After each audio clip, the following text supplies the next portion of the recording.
For today's video, magpapakain nga pala kami ngayon ng aming mga inahin. At saka yung mga bakery namin. Inatid nga pala namin dito yung mga pagkain nila para hindi na sila masyadong mag-wild. Ito nga yung inuna ko kasi pag hindi ko to inuna, baka matapakan niya yung mga biig niya. Dahil kapag hindi nga sila inuna, magwa-wild sila kagaya ng iba dyan. Ito nga yung inuna ko kasi may biig at yung iba wala naman. Ayan, yung nasa likuran ko.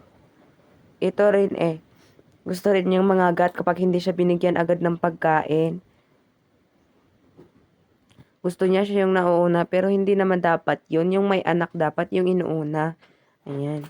Hindi nga kami nakapaglinis ngayon kasi walang yung tubig.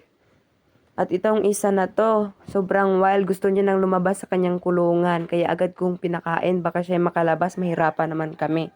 At ito namang isang to, gusto niya pa magkapakamot bago siya kumain. Ayan. Ito talagang isang to, ang pinakamabait na inahin dito sa amin. Kaya ito yung paborito kong pinapakain. Pag ako nga yung naghuhugas ng kanyang mga kanilang mga kulungan, ito nga yung inuuna ko.